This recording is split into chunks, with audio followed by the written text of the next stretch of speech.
Des rumeurs circulent en ce moment sur une décision américaine qui pourrait changer la donne en Afrique du Nord. Si elle se confirme, cela pourrait signifier que les États-Unis ont donné leur accord à Israël pour installer une grande base militaire près du Maroc. Ce n'est pas un simple détail militaire, mais une étape qui pourrait bousculer les équilibres régionaux, surtout pour l'Algérie. Selon des informations publiées par un site spécialisé en affaires militaires, cette autorisation arrive après des mois où l'administration Trump avait refusé une telle demande.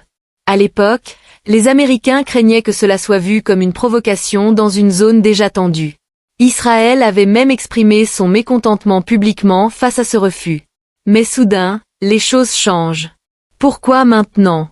Est-ce une réponse aux récents mouvements de l'Algérie à l'ouest, comme la récupération de territoires liés à un accord de 1972 sans grande consultation internationale?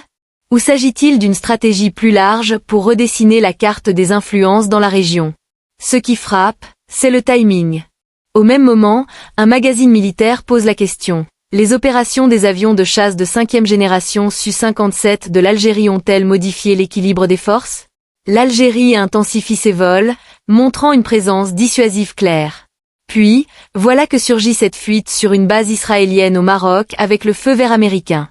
Est-ce une escalade mutuelle ou un repositionnement calculé? Certains experts pensent que cette décision américaine n'est pas purement militaire, mais plutôt un message politique. Washington ne veut pas rester sans réaction face aux actions récentes de l'Algérie. D'autres voient cela comme une partie d'un plan américain plus vaste. Utiliser le Maroc comme plateforme industrielle et militaire commune avec Israël pour produire et vendre des armes en Afrique du Nord. Pourtant, des rapports démentent que ce soit dirigé directement contre l'Algérie et disent que l'interprétation en termes d'escalade pourrait être exagérée. Malgré tout, une question persiste. Si l'Algérie reste l'un des rares pays de la région hors de l'influence directe occidentale, est-ce une tentative de pression indirecte sur elle? La situation n'est pas simple. D'après les fuites, l'administration Trump a hésité longtemps avant d'approuver, ce qui montre que c'est une décision sensible avec une forte symbolique. Permettre une base israélienne dans un environnement stratégique proche de l'Algérie, ce n'est pas technique, c'est politique. Le plus étonnant, c'est qu'il n'y a pas encore d'annonce officielle claire. Est-ce une carte de pression américaine, un mouvement réel en cours, ou juste une fuite volontaire pour tester les réactions?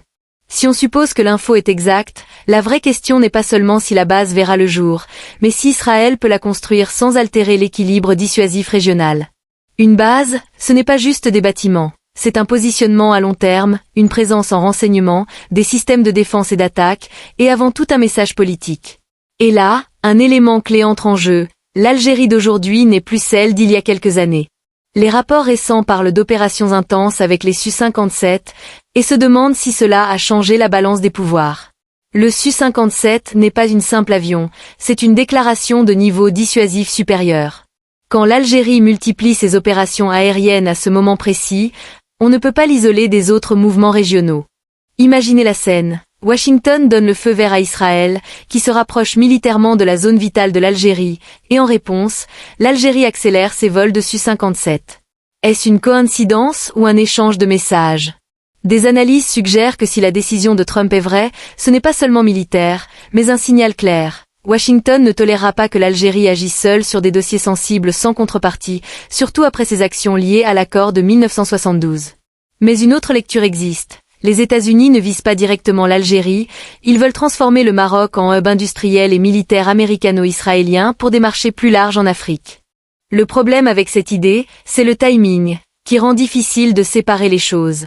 Peu importe l'objectif affiché, une grande base israélienne au Maroc sera vue à Alger comme un positionnement direct sur les frontières de son espace stratégique. Voilà le nœud du problème. Pourquoi l'administration Trump a-t-elle hésité avant? Ce n'était pas technique, mais politique, car accorder cela change les règles du jeu en Afrique du Nord. La question qui s'impose, si c'est juste un message de pression, vise-t-il à dissuader l'Algérie politiquement ou à la faire recalculer ses plans? Et si c'est un projet réel, Washington mesure-t-elle l'ampleur de la dissuasion accumulée par l'Algérie-Latli? Car selon plusieurs rapports, l'Algérie est presque le seul pays du coin encore hors de la sphère d'influence occidentale directe, ce qui rend tout positionnement militaire proche d'elle doublement sensible. Allons plus loin avec la question la plus critique. Israël oserait-elle vraiment bâtir une base de cette envergure, sachant que l'Algérie possède des systèmes de dissuasion aérienne avancés et intensifie ses opérations avec des avions de 5e génération? Et les États-Unis sont-ils prêts à assumer les conséquences d'un test de dissuasion directe dans l'ouest de la Méditerranée? Le tableau est complexe, un mélange de messages croisés, de mouvements calculés et de fuites qui pourraient faire partie du jeu. Posons-la franchement. Assistons-nous au début d'un nouvel alignement régional en Afrique du Nord, ou est-ce simplement un test des limites entre l'Algérie et Washington via le Maroc? Si on observe calmement, il y a 3 niveaux imbriqués. Le Maroc comme plateforme, Israël comme exécutant militaire, et les États-Unis comme garant politique. Au centre, l'Algérie. Si la base est un vrai projet, le Maroc sera le site, Israël l'opérateur, et Washington le soutient.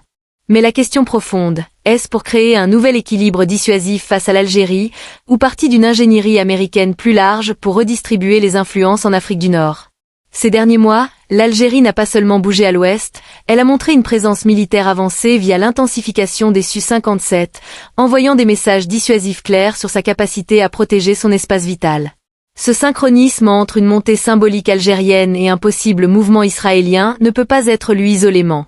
Car si la base est construite, ce ne sera pas qu'un site militaire, ce sera un pivot en renseignement, un centre de coordination opérationnelle et un vecteur de messages politiques multidirectionnels. Voilà un point très sensible. Les États-Unis ont été prudents pendant longtemps pour ne pas franchir les lignes rouges de l'Algérie. Ils ont refusé le feu vert avant, hésité longuement. Cette hésitation en soi est une reconnaissance implicite de la sensibilité de l'équilibre. Pourquoi changer maintenant? 2 possibilités. Premièrement, c'est une réponse directe au mouvement récent de l'Algérie, surtout autour de l'accord de 1972 et la reprise de zones sans large consultation internationale. Dans ce cas, permettre la base devient un message politique. Tout mouvement algérien solo aura une contrepartie. Deuxièmement, c'est parti d'une vision américaine plus large, sans lien direct avec l'Algérie, visant à étendre la présence industrielle et militaire israélo-américaine en Afrique du Nord, avec le Maroc comme environnement idéal. Mais même si l'objectif n'est pas direct, l'impact stratégique sur l'Algérie le sera, car une grande base militaire israélienne près du Maroc sera interprétée comme un changement dans l'environnement sécuritaire régional. Passons maintenant à la question la plus réaliste. Israël avancera-t-elle vraiment sur un projet de cette taille, sachant que l'Algérie a accumulé des capacités de dissuasion aérienne et défensive avancées? Les bases militaires ne sont pas seulement pour l'attaque, elles peuvent aussi devenir des cibles en cas d'escalade. Ici entre les calculs précis, Israël ne bouge pas sans garantie américaine totale, et Washington ne donne pas de garantie gratuite sans évaluer le coût de la dissuasion en face. On est face à un jeu très compliqué. Une fuite d'un site militaire, coïncidant avec des articles sur les Su-57 algériens, un historique d'hésitation américaine et un timing politique sensible. La question qui s'impose, ce qu'on voit est-il une redéfinition de la carte des influences, ou juste une carte de pression pour dissuader l'Algérie sans intention réelle d'exécution? Voilà le point le plus dangereux du dossier. La question n'est plus si la fuite est vraie, mais si l'Algérie la traite comme telle, comment réagira-t-elle? L'Algérie fait face à un scénario délicat. Une grande base militaire israélienne près du Maroc, si elle se réalise, signifie un changement dans l'environnement sécuritaire. Le risque, c'est qu'une réponse non calculée devienne un piège qui attire l'Algérie vers une confrontation que l'autre côté veut. Comment pourrait-elle répondre sans donner à l'adversaire l'occasion de l'entraîner dans un piège? Il y a 3 niveaux de réponse, chacun avec un message différent. Le premier, la dissuasion symbolique intensifiée, c'est ce qu'on voit avec l'augmentation des opérations Su-57 dans le ciel algérien. Quand l'Algérie montre souvent sa présence de 5e génération à un moment clé, elle dit « on surveille, on comprend le message, et on a les outils pour dissuader, sans besoin de cris médiatiques pour le prouver ». Le deuxième, la réponse diplomatique ferme, l'Algérie peut porter le sujet au niveau international via divers canaux, posant une question directe. Pourquoi autoriser un nouveau positionnement militaire israélien dans une zone inflammable? Même sans décision internationale, juste internationaliser la question perturbe l'autre côté, transformant la base d'un projet technique en affaire politique. Le troisième, le réajustement de l'équilibre sur le terrain, c'est le plus risqué, mais ça ne veut pas dire guerre. Ça signifie des mouvements calculés ailleurs, hausse de la readiness, augmentation du déploiement, changement des patterns d'entraînement, renforcement des défenses aériennes, créant une réalité militaire qui rend toute nouvelle base un fardeau plutôt qu'un avantage. L'idée est simple. Si Washington essaie d'augmenter le coût des mouvements algériens, l'Algérie augmente le coût du positionnement en face. Mais un facteur ne peut être ignoré. Selon les fuites, les États-Unis étaient hésitants avant, ce qui montre qu'ils savent le danger. S'ils approuvent maintenant, il y a une chance que l'objectif ne soit pas l'exécution complète, mais tester la réaction algérienne. Voilà le risque du piège. Si l'Algérie réagit bruyamment ou escalade sans calcul, ça pourrait justifier d'autres étapes, comme plus de présence militaire, élargissement de la coopération défensive, ou présenter l'Algérie comme source de tension internationale. Donc, la réponse algérienne la plus intelligente combine calme et capacité. On comprend pourquoi certains analyses disent qu'Israël n'ira pas de l'avant à cause de la croissance de la puissance algérienne, l'équilibre n'est plus aussi facile qu'avant. Mais reste la question, pourquoi relancer la demande maintenant? Des experts estiment que la décision américaine est juste un message. Washington ne permettra pas à l'Algérie d'agir contre le Maroc et de reprendre des zones liées à l'accord de 1972 sans réponse politique en retour. Cette lecture fait du feu vers une carte de pression, pas une déclaration de guerre. Une autre vue dit que l'Occident voit l'Algérie comme un pays hors influence et anticipe des menaces continues à sa sécurité de la part des pays du bloc occidental. Ainsi, le nouveau positionnement militaire fait partie d'une stratégie à long terme. Voilà pourquoi la réponse est vraiment complexe. Quand Washington approuve après des mois d'hésitation, elle sait que la symbolique est forte, ce qui donne du poids à la décision, même si c'est juste un message. On arrive au point qui définira la suite. L'Algérie répondra-t-elle par une étape qui stoppe le projet, ou le traitera-t-elle comme une menace à long terme et ajustera sa doctrine opérationnelle en conséquence? Pourquoi maintenant? Et quel est le message final? On est au cœur du dossier. Pourquoi l'administration Trump a-t-elle approuvé maintenant après des refus pendant des mois? Si c'était un détail technique, ça n'aurait pas tardé autant. Mais le délai puis la sortie soudaine, selon les fuites, signifie qu'un calcul politique a changé, ou que Washington a décidé d'envoyer un message plus fort qu'avant. Il faut poser 3 hypothèses, chacune expliquant un aspect. La première, un message en réponse à une escalade algérienne. C'est la lecture la plus proche. Trump refusait car la étape serait vue comme provocation directe avec l'Algérie. Mais après les mouvements algériens récents, surtout autour de l'accord de 1972 et la reprise de zones sans large consultation internationale, Washington a décidé de répondre par un message équivalent. Nous aussi, on peut changer les règles. Dans cette vue, le feu vert n'est pas pour exécution immédiate, mais un signal politique à l'Algérie. Tout changement sur le terrain de votre part aura un contre-positionnement.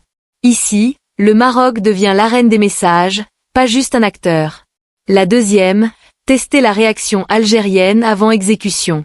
Cette hypothèse est cruciale car les fuites ne sont pas toujours du reporting, mais parfois partie de l'opération.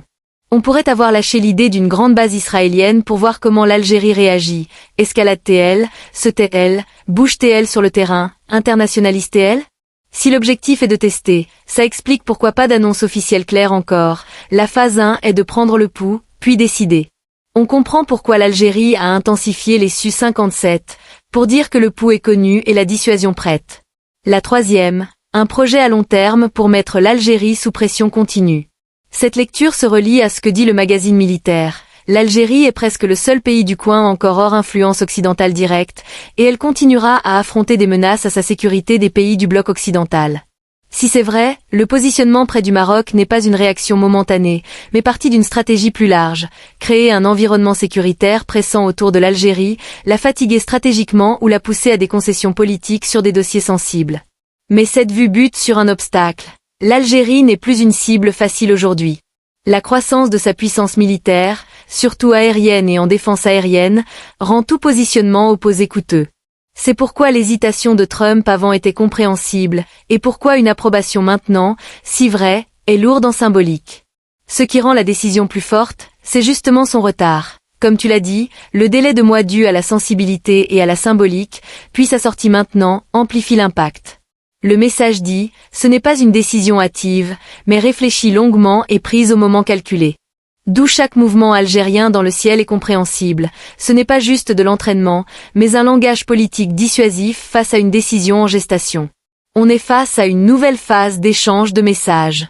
Que la base soit un projet réel ou juste une carte de pression, le résultat est le même. Une tentative d'approcher les lignes rouges de l'Algérie. Et l'Algérie, en retour, envoie des signaux dissuasifs clairs. On lit la scène, on connaît le timing, et on a la capacité. La question qui décide de tout maintenant. Washington se contentera-t-elle d'envoyer le message, ou poussera-t-elle à l'exécution? Et l'Algérie traitera-t-elle ça comme un chantage politique temporaire, ou comme une menace stratégique à long terme? Partagez votre avis en commentaire. Pensez-vous que ce feu vert est juste une pression, ou le début d'un nouveau positionnement militaire près de l'Algérie? N'oubliez pas de liker la vidéo, de vous abonner et d'activer la cloche, car ce dossier risque de monter en intensité, et chaque étape pourrait apporter une surprise.